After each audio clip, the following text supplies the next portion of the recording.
우리가 507주년 종교개혁 기념주의를 맞이하면서 변화라고 하는 거, 새로움이라고 하는 거, 변혁이라고 하는 것은 대단히 큰 일을 통하여서 이루어지는 것이 아니라 오늘 경건한 사람들, 여러분 비록 몇 사람 안 된다 할지라도 복음으로 살아내기를 원하는 사람들, 하나님의 말씀, 성경으로 돌아가기를 원하는 그 사람들, 그리고 은혜 위에 내 삶을 세우려고 하는 그 사람들을 통하여 하나님이 하나님의 뜻을 이루시는 것을 믿으시기를 주님의 이름으로 축원합니다.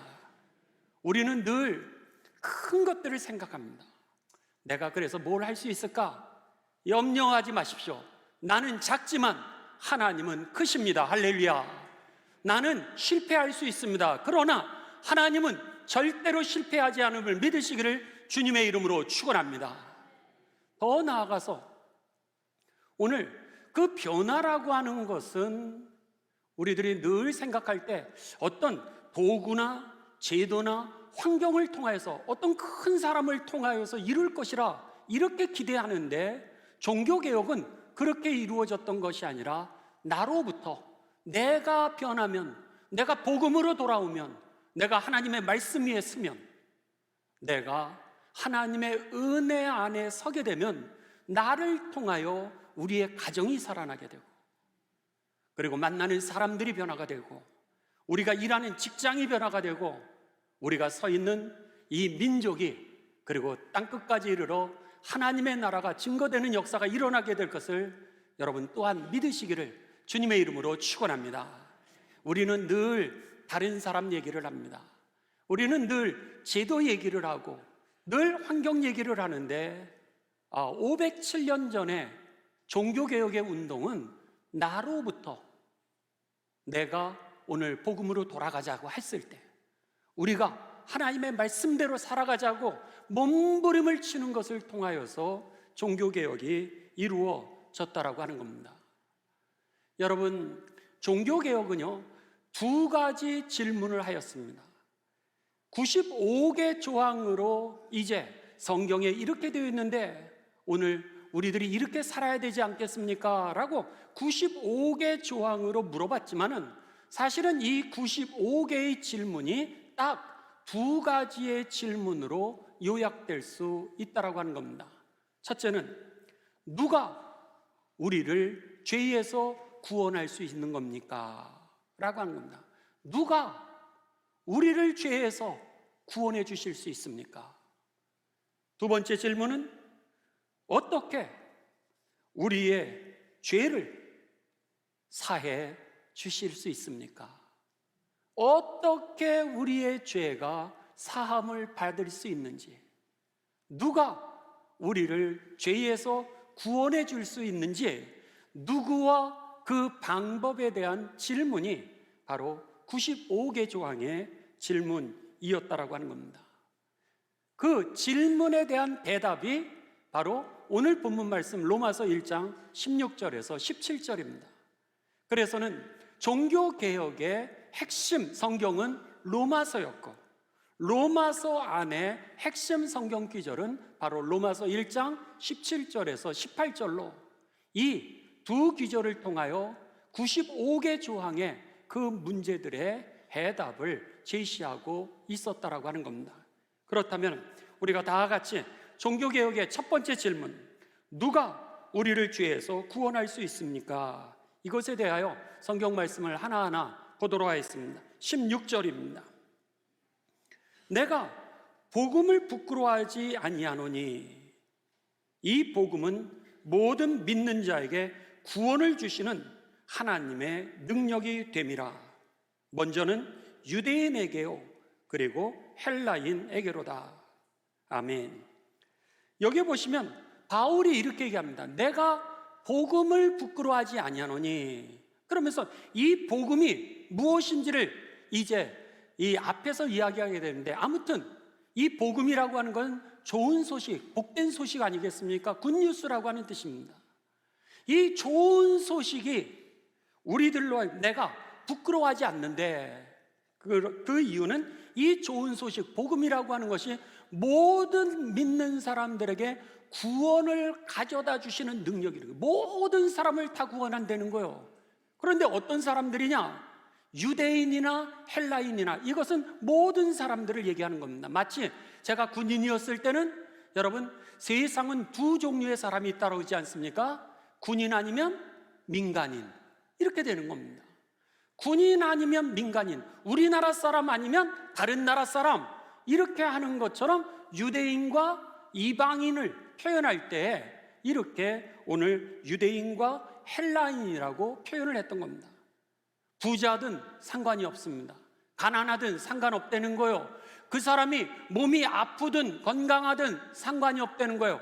복음은 오늘 모든 믿는 자를 구원하시는 하나님의 능력이라는 거예요. 할렐루야. 그렇다면 복음이 뭔지를 알아야 됩니다. 그랬을 때 로마서 1장 2절과 3절과 4절에 보면 이렇게 되어 있습니다. 복음은, 그렇게 하면서 4절 맨 끝에 뭐라면 예수 그리스도시라. 그러니까는 예수 그리스도가 기쁜 소식인 것을 내가 부끄러워하지 아니하노니, 즉 내가 예수 그리스도가 기쁨이라고 하는 것을 내가 자랑합니다, 그런 얘기입니다. 예수님을 내가 자랑합니다. 그 이유는 오늘 그 예수님을 통하여 구원을 하시는 하나님의 능력이 내게 임하기 때문이라는 거죠. 그렇습니다. 첫 번째 질문, 누가 우리를 죄에서 구원할 수 있습니까? 그것은 바로 예수 그리스도라고 하는 것이 종교개혁의 핵심이요 복음의 핵심임을 믿으시기를 주님의 이름으로 축원합니다. 그래서는 왜 이 예수 그리스도가 모든 사람을 구원하시는 능력인가? 이것에 대하여 성경은 구구절절히 우리들에게 가르쳐주고 있습니다. 예를 들면 누가복음 2장 28절에서 30절에 보면 시므온이라고 하는 노인네가 나오게 됩니다.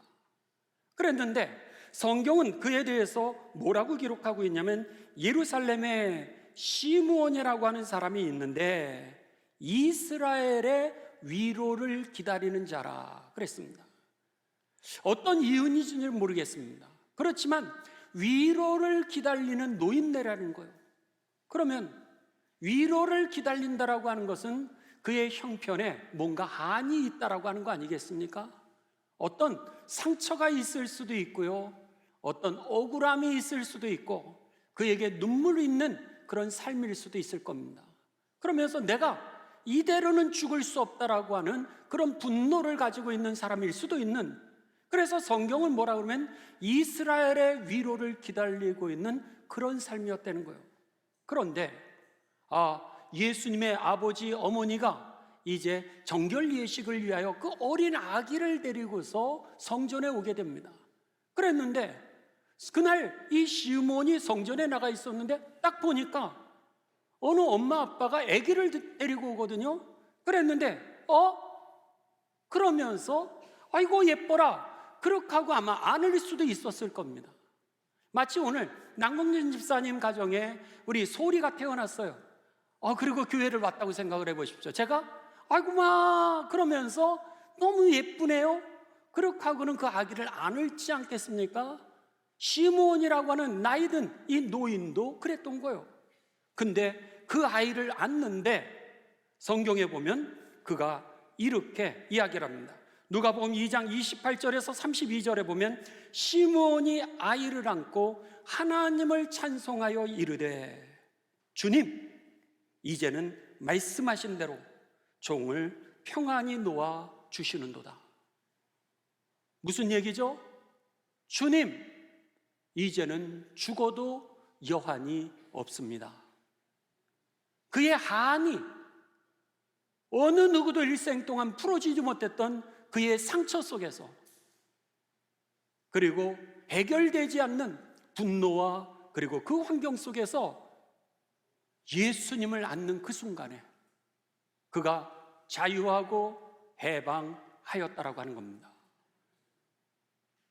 바로 예수님이 누구든지 모든 사람을 구원하시는 하나님의 능력이시기에 내가 이 예수님은 전하는 것을 부끄러워하지 아니하고 오히려 자랑합니다. 할렐루야. 이렇게 바울이 고백하고 있는 겁니다. 성경은 이런 하나님의 사건들로 가득 차 있습니다. 예를 들면 누가복음 4장 31절에서 36절에 보면 예수님께 귀신 들린 자가 나오게 됩니다. 그래서는 막 예수님이 오시니까 소리를 지르는 거예요. 당신이 나하고 무슨 상관이 있기에 이곳에 오셨다는 거예요. 사람들은 무슨 얘기인지도 몰랐을 겁니다. 아니 그냥 예수님이 오시니까 보통 사람 중에 한 명이 왔다라고 생각할 텐데 이 귀신 들린 사람은 귀신같이 하는 거예요. 그래가지고는 아니 당신이 나하고 무슨 상관이 있기에 나에게 왔습니까? 이렇게 얘기하니까 예수님께서 뭐라 그러시면 그를 꾸짖었다라고 했습니다. 누가복음 4장 35절에 보면 예수께서 꾸짖어 이르시되 잠잠해라 이렇게 말씀하시는 거예요. 잠잠해라. 그리고 나서는 그 사람에게서 나오라 이렇게 말씀해요. 잠잠하라 나와라. 그랬더니 귀신이 이 사람을 갖다가 그냥 엎어버리고 말았습니다. 거꾸로 틀렸다는 거예요, 성경에. 그랬는데 놀라운 것은 그렇게 되면서 귀신은 나왔는데 그럼 그 사람은 어떻게 되는 거예요? 완전히 거꾸로 틀렸으니까 상해야 되는데 그 사람은 하나도 상하지 아니하였더라. 할렐루야. 그렇죠? 그분이 바로 우리가 믿는 예수 그리스도십니다. 안전하지 않은데도 불구하고 우리를 안전하게 지켜주시는 분. 오늘 우리들의 삶을 여러분 귀신이 정상적으로 살아가지 못하게 하는 그런 환경 속에서도 귀신을 떠나게 하시고 우리의 삶을 지켜주시는 분이 바로 우리가 믿는 예수 그리스도이심을 믿으시기를 주님의 이름으로 축원합니다. 지금 이 얘기를 하는 겁니다. 종교교역의 첫 번째 핵심은 뭐였냐면 그 당시에 로마 가톨릭이 이제 종교 전쟁을 했습니다. 십자군 전쟁으로 인하여서 많은 경제적인 손실이 오게 되고 그리고 교회들이 무너지게 되고 사회적인 어려움을 겪게 되었습니다.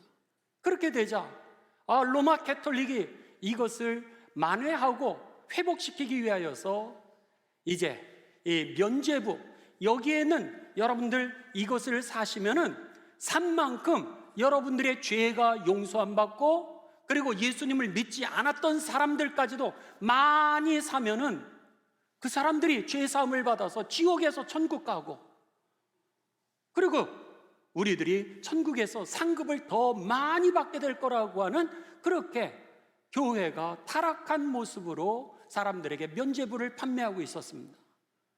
마틴 루터는 95개 조항을 통하여서 묻는 거예요. 성경에는 그렇게 되지 않는데 누가 우리를 죄에서 구원할 수 있는 겁니까? 정말로 면죄부를 우리가 많이 산다라 그래서 구원을 받는 겁니까? 정말 우리가 면죄부 당신들에게 돈을 줘서 샀던 이 면죄부는 지옥에 간 사람도 천국으로 옮겨주는 겁니까? 아니면 이것을 많이 샀다라 그래서 천국의 상급이 우리들에게 그렇게 커지는 겁니까? 성경 어디에 그런 게 나와 있습니까? 그러면서 성경으로 돌아가자라고 하는 운동과 더불어서 오늘 누가 우리를 구원할 수 있습니까? 이렇게 물었던 것이죠. 오직 예수 그리스도 한 분만이 상황과 조건을 뛰어넘어 오늘 모든 믿는 자에게 구원을 주시는 능력이라고 하는 것이 저와 여러분에게 확실하게 여러분 고백되어지게 되시기를 주님의 이름으로 축원합니다. 바로 만화 영화가 그 내용 아니겠습니까? 오늘 우리들이 딱 봐도 그냥 3분인데 어떻게 이렇게 열심히 보세요? 근데 인도의 3억 7천만 아이들이 아직 복음의 소식을 듣지도 못했다라고 하는 겁니다. 그렇게 많은 이 어린아이들이 그 인구가 예수님에 대해서 듣지를 못했다면 여러분 3분짜리도 여러분들이 이렇게 집중해서 볼 정도라면 어린아이들에게 천국이라고 하는 것을 가르쳐주는 방법 그리고 어떻게 우리가 죄를 이기고 그 천국에 가고 지옥 가지 않는 방법을 가르쳐주는 것 바로 예수 그리스도를 가르쳐 주는 것이죠. 그를 애들이 막 좋아하고 어른도 좋아하니 애들은 오죽 좋아하겠습니까? 정말 여러분, 우리 교회가 자랑스럽습니다. 할렐루야. 오늘 우리들이 첫 번째 이 질문에서 하는 대답은 누가 우리를 구원하느냐? 바로 예수 그리스도만이 우리의 죄에서 우리를 구원하실 수 있다라고 하는 겁니다.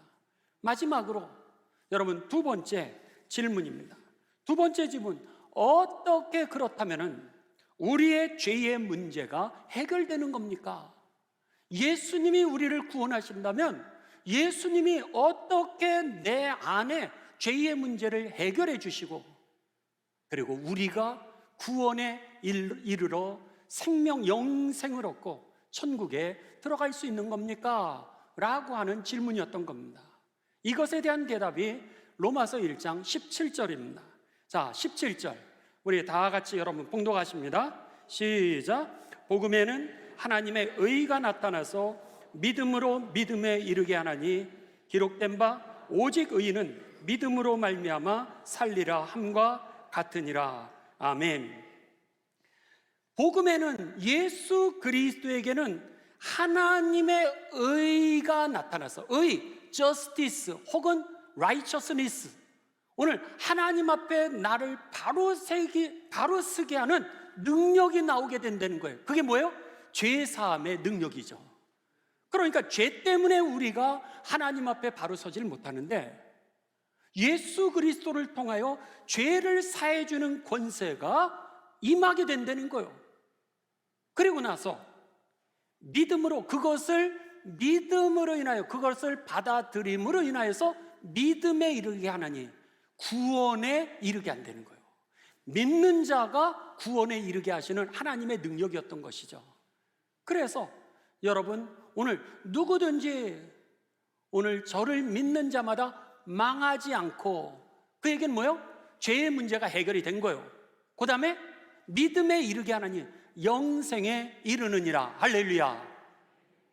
그러니까는 예수님의 놀라운 십자가의 보혈이 오늘 내게 임하게 되면서 하나님이 내 죄 사함을 허락해 주시고 죄의 문제가 해결이 되었던 거예요. 그래서 하나님 나라에 받을 만한 그 생명이 나에게 주어지는 겁니다. 그러면서 어떻게 돼요? 그 믿음이, 예수님을 믿는 그 믿음이 나를 영생에 이르게 하는 그 믿음이 되게 했던 거죠. 그러기에 오늘 내가 복음을 부끄러워하지 아니하노니 이 복음은 모든 믿는 자에게 구원을 주시는 하나님의 능력이 됨이라. 그러면서 오늘 이 말씀을 했던 거죠. 그 이유는 복음에 예수 그리스도를 통하여 죄사함의 권세가 임하게 되면서 이것을 받아들이는 사람마다 영생에 이르게 하는 능력이 주어지니까. 그러니까 오늘 복음, 바로 예수 그리스도만이 우리의 죄의 문제를 해결해 구원해 주시는 분이라고 이렇게 선언했던 겁니다. 여러분, 말씀을 마무리를 합니다. 꼭 기억하시기 바랍니다. 상황과 조건이 우리를 변화시킬 수 없습니다. 다른 사람이 아내가 변하면 내가 변한다? 천만에요. 자녀가 변하면 내가 변한다? 천만에요. 여러분이 변화되면 아내가 살아나고 자녀들이 살아나고 남편이 살아나고 가문이 일어나게 될 것을 믿으시기를 주님의 이름으로 축원합니다. 이게 종교개혁의 핵심 내용이고, 그럼 내가 어떻게 변화될 수 있는가? 그것은 예수 그리스도 복음으로 돌아가는 겁니다. 내가 복음 위에 바로 쓴다면, 내가 하나님의 말씀대로 내가 살아가려고 애를 쓴다면, 그리고 내 공로를 내세우는 것이 아니라 하나님의 은혜 위에 나를 세울 때, 여러분, 역사를 변화시키셨던 하나님의 능력이 여러분의 가정을 변화시키고 여러분의 직장을 변화시키고 인간관계를 변화시키고, 정말 노인으로서 이대로는 죽을 수 없는데 한 많은 인생을 자유하게 하고 해방시켜 여러분 이제는 여한이 없는 그런 복된 생애로 인도하실 것을 믿으시기를 주님의 이름으로 축원합니다. 그래서 이 종교개혁을 통하여서요, 여러분, 놀라운 일들이 일어나게 됩니다. 그것은 뭐냐면 지금의 개신교가 탄생하게 되었던 거죠. 두 번째는 로마 캐톨릭 안에 갱신이 일어나게 됩니다. 그래서는 로마 캐톨릭은 이제 예수의, 여러분들이 잘 아시는 예수의 혹은 프란치스코의 같은 경건주의 운동이 이 캐톨릭 안에서 일어나게 됩니다. 그뿐만이 아니라 종교와 정치가 분리가 되게 됩니다. 옛날에는 교황이 이제 정치를 다스렸습니다. 그래서 교황의 마음에 들지 않으면 다른 사람을 갖다가 화형으로, 이제 이단으로 정지해서 불로써 그를 태워 죽이기도 했던 것이 바로 종교가 정치를 다스리고 있었던 중세였습니다. 그런데 이 종교개혁을 통하여서 종교와 정치가 분리가 되고, 그리고 경제가 분리가 되게 됩니다. 뿐만 아니라 이 종교개혁을 통하여 여러분, 우리들이 지금 국민학교 교육을 하시는 것, 초등학교 교육을 하시는 것처럼, 중등교육을 하고 대학교육, 고등교육을 하는 것처럼 중고등학교, 대학교, 보통교육이 이때부터 시작이 되고 대학이 설립되게 됩니다. 왜냐? 사람들이 성경을 읽어내질 못하니까 그들이 다른 사람이 하는 소리에 따라가다 보니까 종교가 부패했던 거예요. 내 언어로 성경을 읽을 수 있게 하는 운동이 바로 종교개혁이었던 겁니다. 독일 사람은 독일어로 성경을 읽을 수 있게, 평민의 언어로, 프랑스 사람들은 프랑스 언어로, 미국 사람은 미국의 언어로, 조선 사람은 조선의 언어로 우리가 그것을 갖다가 번역을 하게 되면서 저와 여러분에게 복음이 전해질 수 있었던 것이죠. 그러니까 우리가 복음으로 나아갈 수 있는 길을 열었을 뿐만 아니라 모든 사람이 교육을 받을 수 있도록 보통 교육 제도가 체계화되고 제도화됐던 것이 바로 이 종교개혁으로 일어나게 된 열매였다라고 하는 겁니다. 그러다 보니까 종교개혁에서 성경을 번역하다 보니까 인쇄술이 발달을 하는 겁니다. 책을 만들어야 되니까 대학이 생겨야 되고 학생들에게 교육을 해야 되다 보니까는 책이 생기게 되다 보니까 과학 문명, 그리고 인쇄술이 점점 발달하게 되면서 오늘에 이르게 되었던 것이죠. 그뿐입니까? 여러분, 그 종교개혁을 통하여서 막스 베버의 자본주의 윤리가 나오게 됩니다. 점점 극대화되고 있는 이 자본주의 속에서 너무 빈익빈 부익부 속에서 갈등하고, 그리고 계급사회가 되면서 귀족들이 모두 다 돈 없는 사람들을 갖다가 노예로 취급하고 있는 그런 자본주의 시장에 무엇이 그리스도인의 윤리인지, 자본주의 윤리에 대해서, 그리고 노동하는 사람들의 노동 윤리에 대해서, 그리고 어떻게 우리가 이 자본주의 세상에서 경건하게 살면서 금욕생활과 그리고 이 사회를 오늘 하나님의 나라로 이끌어갈 수 있는 그런 윤리들이 바로 이 여러분 종교개혁을 통하여서 이제 세상에 알려지게 되고, 그리고 우리가 알게 되었던 것입니다. 그래서 윤리, 그리스도인의 윤리, 자본주의의 윤리, 그리고 노동의 윤리라고 하는 것을 사람들을 가르치기를 시작했던 거죠.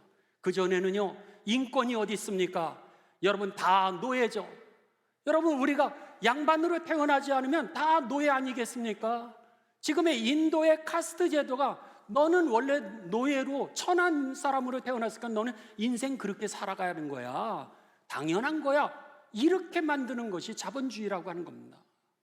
그랬는데 그들에게 인권을 되찾고, 그리고 가난해도 당당하게 살 수 있는 그 권리를 되찾게 했던 것이 바로 종교개혁이었고, 바로 프로테스탄트 개신교였다라고 하는 겁니다. 개신교가 중요한 것이 아니라 복음이 그렇게 했던 것이죠. 그러기에 여러분, 우리가 종교개혁주의를 맞이해서 오늘 우리 성찬을 하실 터인데, 주님, 내가 복음으로 돌아가게 하여 주옵소서. 내가 말씀으로 돌아가게 하여 주옵소서. 내가 경건한 삶을 회복하게 하여 주셔서 내가 변할 뿐만 아니라 변화시키는 하나님의 역사, 교회의 미래, 가정의 미래가 되게 하여 주옵소서. 기도하시는 가운데 지금 이 시간 나에게 주시는 하나님의 말씀으로 받는 가운데 거듭나는 이 예배가 되시기를 주님의 이름으로 축원합니다.